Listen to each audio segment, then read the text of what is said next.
चला आज आहे ना तव्यावरचे सुक्की बोंबलाची भाजी बनवायची आहे। त्याच्या आधी आपल्याला सर्वात पहिले बोंबील बघा ह्या आकाराचे मी कट करून घेतले। स्वच्छ धुवून घ्यायचे, कारण का ते वाळूवरती किंवा रेतीवरती वाळवलेले असतात, त्याला आहे ना थोडीफार रेती लागलेली असते, ते कचकच करतात, म्हणून नेहमी बोंबील धुवूनच घ्यायचे। 2-3 पाण्यानं धुवून घ्यायचे, असे उचलून घ्यायचे म्हणजे रेती किंवा वाळू खाली बसते।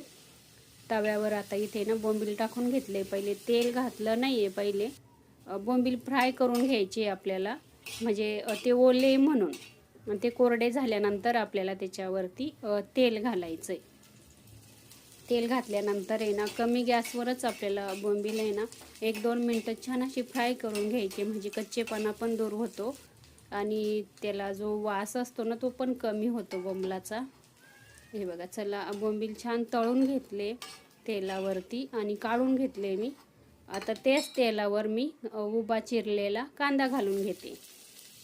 आता याच्यामध्ये ना जिरं मोहरी घालत नाही बरं का मी बोंबलाच्या भाजीमध्ये।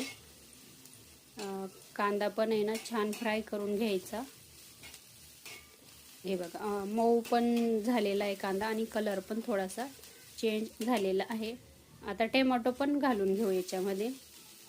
आता बोंबलाची भाजीला कांदा टोमॅटो पाहिजेच, म्हणजे छान पण लागते, थोडंसं चव वेगळीच लागते। कांदा टोमॅटो पण थोडासा फ्राय झाला आहे, लगेच मीठ टाकून घेतलं आहे पूर्ण भाजीचं, म्हणजे लवकर तो कांदा टोमॅटो तळल्या पण जातो। आता जे बोंबील फ्राय करून ठेवले ते पण घालून घेतले। थोडंफार कच्चेपणा असेल तर तो पण परत तेलामध्ये फ्राय होईल।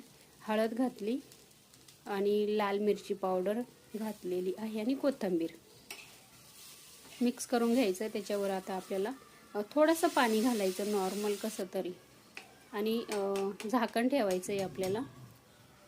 5 मिनटं झाकण ठेवू। 5 मिनटं झालेले हे बघा, आणि आता गॅस आपल्याला बंद करायचा आहे, म्हणजे गरम असतो तवा तर ते बरोबर ॲटोमॅटिक पूर्ण कोरडं होऊन जाईल थंड झाल्यानंतर।